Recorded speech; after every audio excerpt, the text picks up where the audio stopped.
Okay, chapter 36, American Zenith. Americans, we've been talking about technology and they're in the forefront when it comes to technology.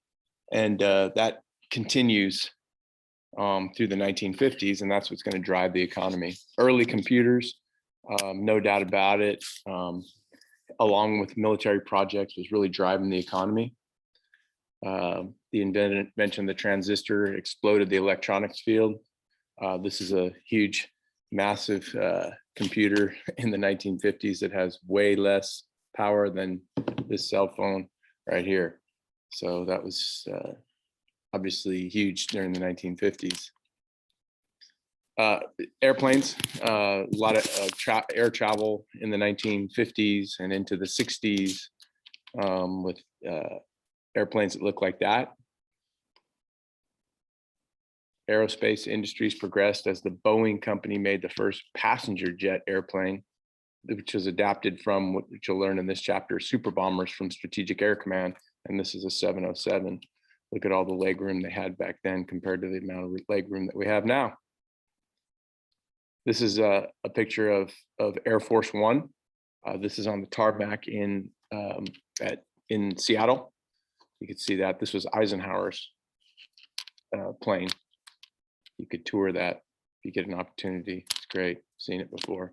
This is today's Air Force One, a little bit bigger, a little bit more luxurious. In 1953, the first ever Playboy came out with Marilyn Monroe on the cover. Hugh Hefner was the owner of Playboy. In 1954, the original McDonald's, the first ever McDonald's in San Bernardino, was opened. 15 cents for a hamburger. 1950s was dominated by Elvis and his music. There'd be just pandemonium everywhere Elvis went. Also in the early 50s, the opening of Disneyland. Disneyland opened in 1950s. Palma High School opened in 1951 also, by the way. There's the Matterhorn, the construction of the Matterhorn. Yeah, let's see the first opening of Disneyland. 1950s, here's in Salinas right here. It's called Mel's Drive-In, fast food restaurant. You could see the cars in the 1950s. This is right by where, this is on Main Street right here. So these big eucalyptus trees right here are the ones that line the softball field right by the rodeo complex. I believe there's a Shell gas station there right now, corner of Main and Laurel. Before Instagram, Facebook, and Twitter in the 1950s, social network, the soda shop. People would meet, kids would meet, they'd go have ice cream and soda. 1956, the economy changed. Big time changes in the economy. White collar workers outnumbered blue collar workers. A white collar worker is someone who works in an office versus a blue collar worker is usually a hardworking factory job. That basically meaning the industrial era of people working in factories was going by the wayside as more machines were taking over for people. As this occurred, labor unions also labored. They did not benefit from this. Labor union membership went down. Women were more employable after 1945 because of the changes to a more service sector economy, like restaurants and offices, and women were secretaries and whatnot. Critics of charge that American people had developed into a nation of conformists. We oftentimes talk about the conformity of the 1950s, the Beaver Cleaver model. Leave it to Beaver. That family where you have mom and dad and two kids and breakfast together, dinner together, the conformity of the 1950s. Everybody getting around, first the radio for radio programs at night, and then later on the TV, and later in the 50s.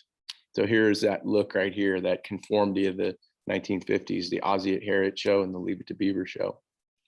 When it came to sports, the New York Giants became the San Francisco Giants. They moved out west.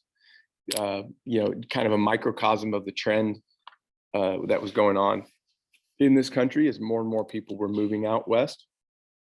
The New York Giants, New York had three different teams there: Brooklyn Dodgers, New York Giants, and of course the Yankees. And the Yankees pretty much dominated. So both the Giants and the Dodgers moved west. And it was 1958 when the Giants moved. There's the New York Giants home field, the Polo Grounds, in 1911, and then there's Seal Stadium in 1958. Shortly after, it was they built Candlestick Park, and now the park they play in now. Brooklyn Dodgers also came out in the same year, 1958. There's a Brooklyn Dodger game at Yankee Stadium here. And then this is a picture of Don Larson in the World Series pitching a no-hitter. And then they became the Los Angeles Dodgers, moved to Chavez Ravine, also known as Dodger Stadium. The late 50s and early 60s, the feminist movement started. I'd say the first real strong feminist movement in American history. A book written by Betty Friedan called The Feminine Mystique.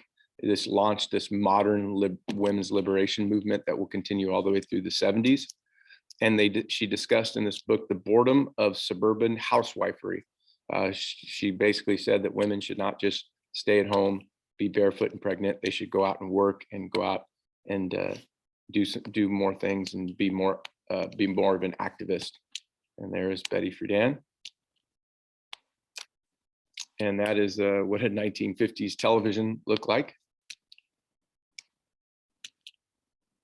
Okay, let's get into politics. The election of 1952, the Republicans nominated Dwight D. Eisenhower as Truman decided not to run. Truman actually would have been ineligible to run, would have been the first president ever to be under the two-term limit. That was passed after the death. Well, I take that back. Truman could have gone on as long as he could because he would have been grandfathered in, because that law was passed in 1951, or that amendment was passed in 51, so that it would be any president after Truman. So actually, when Eisenhower was elected in 1952, he would have been the first president ever to be under the two-term limit instead of tradition. But Truman decided not to run. Eisenhower runs as a Republican. Adlai Stevenson runs as a Democrat. A little bit about Dwight D. Eisenhower. Still, that idea persists that if you could handle an army, you can handle the presidency. And Dwight D. Eisenhower was a World War II war hero, the leader of the D-Day invasion, and everybody knew who Eisenhower was. He was wanted to make sure that he was strong against communism because the Red Scare was so strong at the time. So he picked Richard Nixon, who was an avid anti-communist from California. He was from Southern California. He was the leader of HUAC, House Un-American Activities Committee, that we talked about in the previous chapter. Nixon apparently had this slush fund that he was taking some money here and there. And there was talk about Eisenhower not taking him off the ticket. And then Nixon came out and gave his Checkers speech. Checkers was his dog. And he came out on TV, and there was a lot of sympathy for him because he showed his dog, and everybody was kind of like, oh, how cute. And really, Eisenhower's hand was forced, is that so many people liked him because of the Checkers speech that he had to keep him on the ticket. And this now shows the power of the new medium known as the television, and you're seeing it now with social media, right? You don't have to, you can go above and beyond the party. The party doesn't just speak, right? You can go above party, and you can go directly to the people and get your way. We see it every day in Twitter. And back then it was TV. So for you to come out on TV and give this Checker speech where he basically just said the gift was a little Cocker Spaniel named Checkers. And the kids, like all kids, they love the dog and I just want to say this right now, that regardless of what they say about it, we're going to keep it. So he's going to keep the dog that someone gave to him. No big deal, but people, he drew a lot of sympathy for that, and they were like, oh, we really like this guy because he likes dogs.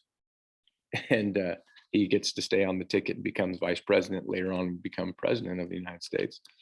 Okay, end of the Korean conflict. Only after Eisenhower threatened to use nuclear weapons on North Korea was the armistice finally signed. But 54,000 Americans died in this Korean conflict. And but communism had been contained, and the war was finally over. Started in 50 and ended in 53. There's Eisenhower there. There he is talking to the troops before D-Day, and here he is as president. He was loved sports, loved to fish, and loved to golf. Golfed almost every day. Okay, I talked about McCarthy, Senator McCarthy from Wisconsin, Joseph McCarthy, and I told you he was one of the biggest drama guys in American history.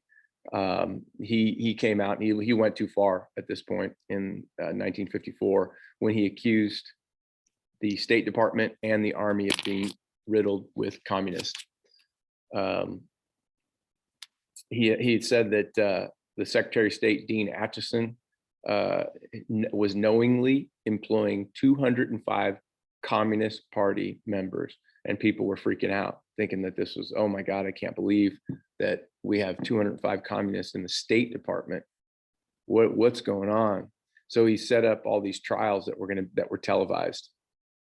So he sought to prosecute suspected communists, and oftentimes, targeting innocent people who would later lose their jobs, destroying their families, their lives. Eisenhower really hated McCarthy, but he had to bow down to him because he was at the time one of the most powerful men in America. You didn't want to get on McCarthy's bad list because you would be accused of being a communist, and people would freak out. Even though it wasn't probably true, that people believed it, and that's all that matters. So here's the downfall of McCarthy, besides alcohol. All these trials were televised in Congress. It was televised all over the country. Millions of people watched him not have evidence and look like an idiot. McCarthy looked like an idiot in front of millions of people on TV, and he was exposed that this guy is just on a witch hunt. And 3 years later, he died from cirrhosis of the liver. And his power was short-lived, but he did have power.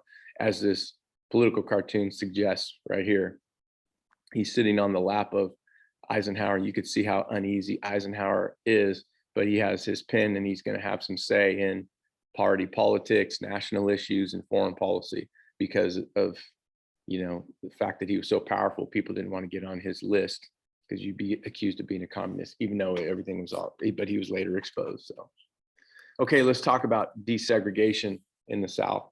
Finally, there's going to be some changes that are made. Now, remember that, when push comes to shove, Reconstruction didn't do much for African Americans. And after the Compromise of 1877, there was very little done for African Americans. In fact, it went the opposite way with all the Jim Crow laws and segregation. Things are starting to change slowly, very slowly in the 1950s. So Plessy versus Ferguson, a court case. Remember, that was a court case in 1896 that said that segregation was legal and constitutional as long as it was equal, which never happened. Segregation was happening everywhere throughout the South. Only 20% of eligible African Americans could actually vote due to intimidation by whites, discrimination, poll taxes, and other schemes. And in 1944, a Swedish author by the name of Gunnar Myrdal expressed the hypocrisy of American life, noting how while every man was created equal, as stated in the Declaration of Independence, African Americans were certainly treated worse than whites and were not included in the Declaration of Independence. So he wrote about that. So you saw segregation at every aspect of life. You could see, whether it's water faucets or bathrooms or restaurants. So some improvements and things that were happening on a positive note. Jackie Robinson became the first baseball player in modern major leagues when he broke the color barrier in 1947. It was Branch Rickey, who was the owner of the Brooklyn Dodgers, who said, we're going to bring Jackie Robinson into Major League Baseball. And he was faced with discrimination everywhere he went. But many of his teammates stood up for him. And, when they would go to restaurants and they wouldn't allow Jackie Robinson in the white portion, they would walk out. And gradually things got better, but it took a long time. The number 42 will forever be retired in the major leagues. No one will ever wear number 42 again because it's been retired in memory of Jackie Robinson. Other improvements in civil rights. The power of the NAACP, the National Association of Advancement of Colored People. In 1944, the Supreme Court ruled the white primary was unconstitutional, that would not allow African Americans. So that's progress. But here's big progress. In the case of Sweatt versus Painter, it was a pivotal event in the history of the University of Texas School of Law and the struggle for civil rights.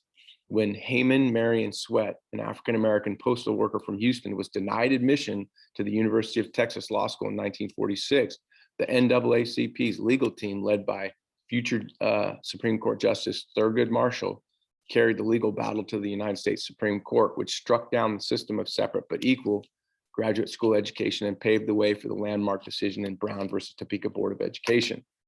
So they allowed Heman Sweatt into the University of Texas Law School and struck down the separate but equal.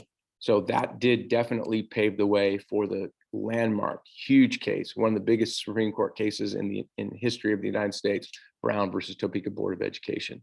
You can see this sad picture right here of African-American children standing behind a fence of a whites-only playground in Alabama in 1956.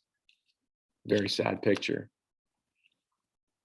Another breakthrough in the civil rights movement was Rosa Parks. Rosa Parks was a seamstress, and she got off work and she got on a bus in Montgomery, Alabama.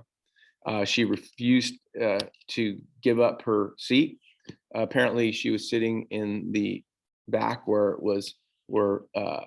African Americans had to sit, but the rule was if a white person comes on, an African American had to give up their seat, and she refused.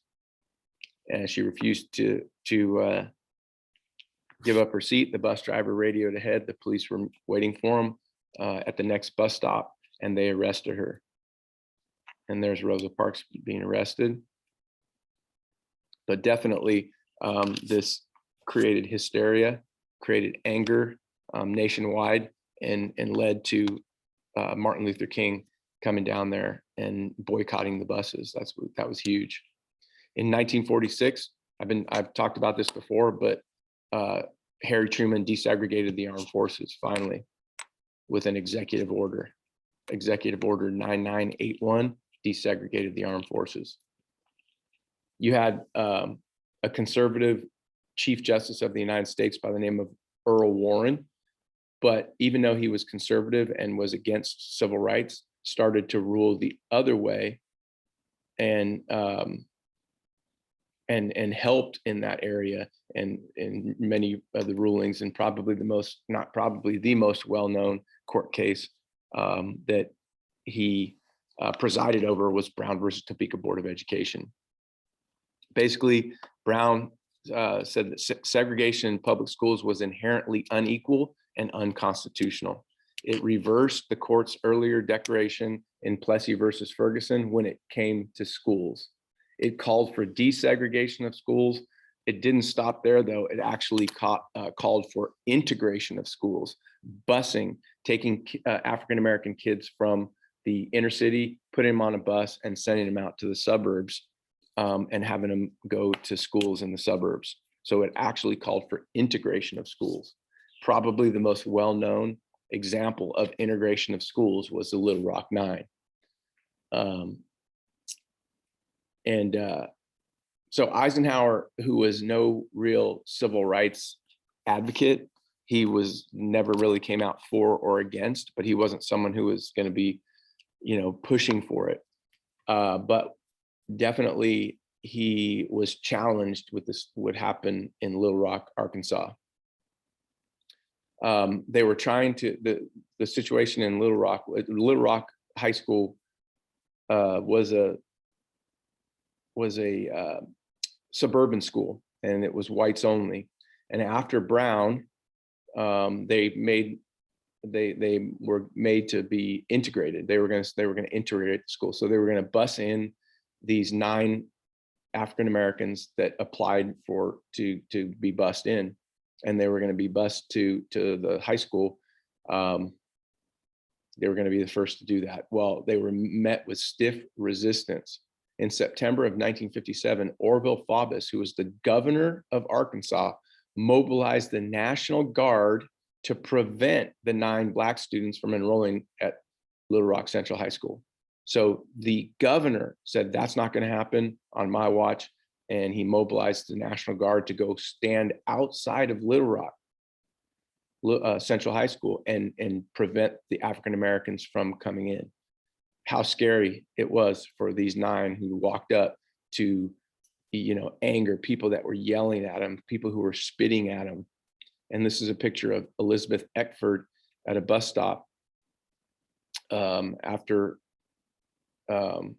she was denied entrance, and then she was forced to go home. So she went back to the bus stop, and you have all these people that are standing there yelling and screaming at her. You can only imagine how she felt. This is Elizabeth Eckford today.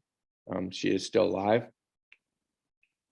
And here she is with this woman right here who's yelling at her. Later on, she apologized, and 50 years later, they recently, a few years ago, they were on a talk show together, and they've become somewhat friends. But back to this story, what happened was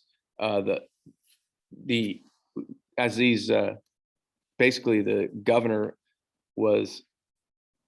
came out against the court case, and Eisenhower took offense to that because he disobeyed the law, disobeyed the Supreme Court ruling. So Eisenhower took over the National Guard, which you can do that. You can nationalize the National Guard. And Eisenhower took those same National Guard that were there blocking entrance. A couple weeks later, he sent them plus the 101st Airborne that parachuted in to escort the 9 African-American kids to Little Rock Central High School. And they were able to go there. Most of them didn't finish. Elizabeth Eckford did, and a couple of the other ones did also. But yeah, so a couple weeks later, they were escorted in as opposed to being blocked. Okay, Southern Christian Leadership Conference was a group led by Martin Luther King. They aimed to mobilize the vast power of Black churches on behalf of Black rights, a shrewd strategy since churches were a huge source of Black power. So they would meet in churches on Sunday in the South. And Martin Luther King was the leader of the Southern Christian Leadership Conference. And he was specifically promoting nonviolent demonstrations, nonviolent. He wanted to do it peacefully. There was a sit-in movement that occurred also, speaking of nonviolent. This group at A&T College in Greensboro, North Carolina, at the Woolworths lunch counter, which was whites only. They came in, sit down, and refused to leave. And people were throwing food at them, dumping ketchup and mustard and salt all over them, and they just sat there. It's called the sit-in movement right here. It says, an event that is often credited with launching the civil rights movement in the 60s, a sit-in campaign by African-American college students to integrate the whites-only lunch counter at a Woolworth store in Greensboro, North Carolina. When the young people were denied service on the first day of the sit-in, February 1st, 1960, they refused to leave and the lunch counter was shut down. Over the next 2 weeks, as the Greensboro students continued to sit in, similar action spread to 15 southern cities. More than 50,000 students participated in the new movement that year, and the 3,600 were jailed. By the end of 1960, many lunch counters across the South, including the one here at Greensboro, were segregated no longer. So the movement worked, the sit-in movement. Oftentimes they were dragged off by police, but they would not resist. There was also the creation of SNCC, SNCC, the Student Nonviolent Coordinating Committee. And you hear the leader of SNCC was Stokely Carmichael. And then there's a picture of Stokely Carmichael along with Martin Luther King, and they're promoting nonviolence. Now, on the other hand, there was the Black Power movement. And you might say, well, why is Stokely Carmichael associated with the Black Power movement when in the previous picture, he was Student Nonviolent Coordinating Committee, and Black Power tended to be more militant and not necessarily as peaceful as, say, like Martin Luther King would have wanted. But Stokely Carmichael changed his ways. He got sick and tired of the slow movement of civil rights, and he ended up going the opposite way and being more militant toward the end. Black Power is a term that emphasizes racial pride and the desire for African Americans to achieve equality. The term promotes the creation of Black political and social institutions. The term was popularized by Stokely Carmichael during the civil rights movement. Many SNCC members were becoming critical of leaders that articulated nonviolent responses to racism, so they actually went the opposite way. The most well-known Black Power situation or movement or incident was at the Olympics in 1968. Tommie Smith and John Carlos gave the Black Power salute at the 1968 Summer Olympics. The two men were suspended by the United States team and banned from the Olympic Village.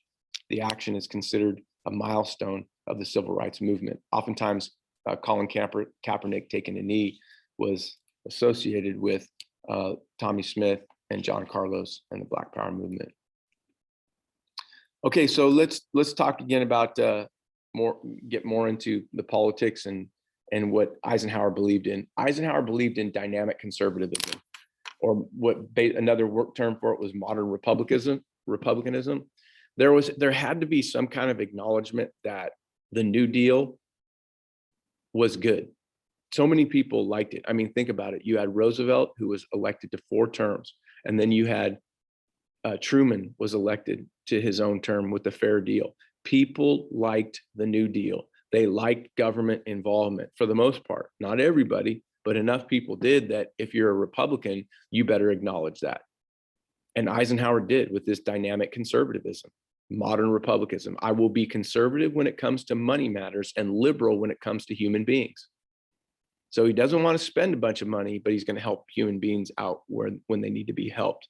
So this is an acknowledgement that, hey, even though I'm a Republican, I do believe in the things that FDR promoted, helping human beings. That's something that would be paraphrasing something that Dwight Eisenhower would say. By dynamic conservatism, this is what Eisenhower meant. 1, budget cutting the budget down less. 2, government support for big business. So you're going to get this again because the Republicans believe in helping big business, and the return of federal functions back to the state and local government.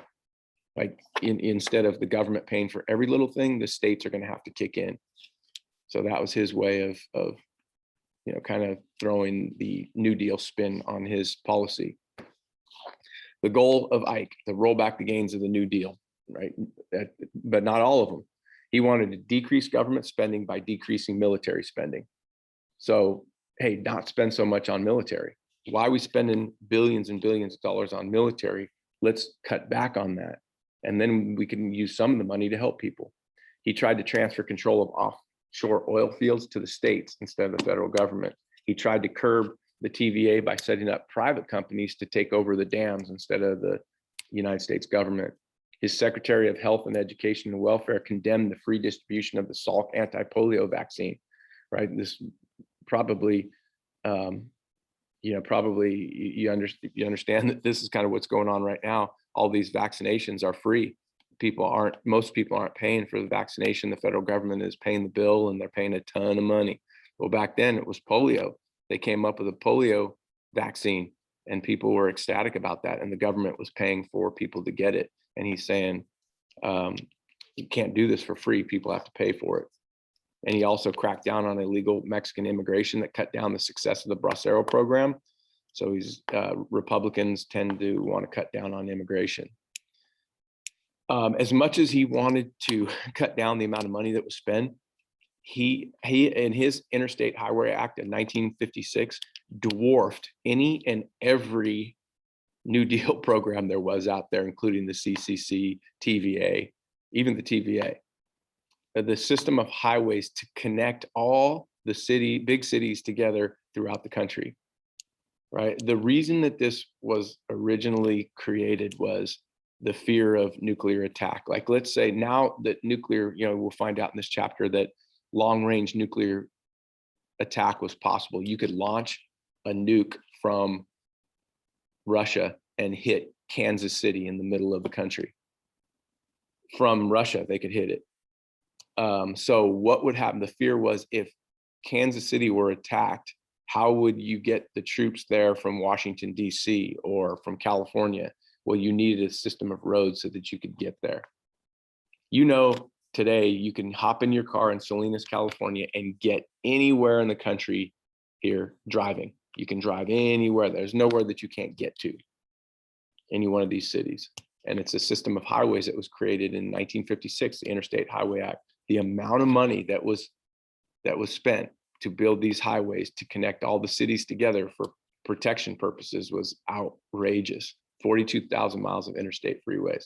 So yeah. When it comes to defense of the country and nuclear weapons, Eisenhower believed in what's called massive retaliation in order to save money. His philosophy was this: build 7 or 8 super bombers, these big, huge planes that could carry nuclear weapons, build 7 or 8 nuclear weapons. What else do you need? What else do you need? Massive retaliation. If you piss us off, we're going to massively retaliate against you. Why do we need more than 7 to 8 super bombers? Why do we need more than 7 to 8 nuclear weapons? It was the policy of Eisenhower, along with John Foster Dulles, who was the Secretary of State. They came up with this idea. The problem with massive retaliation is, if you can't threaten to massively retaliate for every little thing. And you didn't have, things like special ops forces and, different kinds of weapons that weren't necessarily nuclear.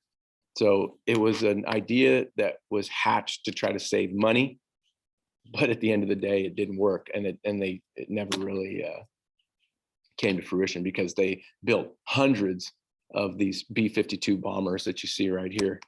And it cost a lot. It ended up, they built so many of these, and they had so many nuclear weapons during this time that they actually went the opposite way.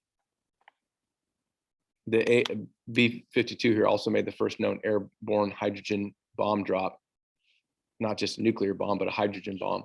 It was over the Bikini Atoll. It was a picture that I showed you with the ships all around it. When Eisenhower, people want to know what his relationship would be with the Soviet Union because of the Cold War and because of the intense feelings that the Americans had towards the Russians. They hated each other. He tried to thaw the Cold War, tried to get along with Nikita Khrushchev, who was the leader of the Soviet Union. There was a Geneva conference in 1955, a peace conference in Switzerland.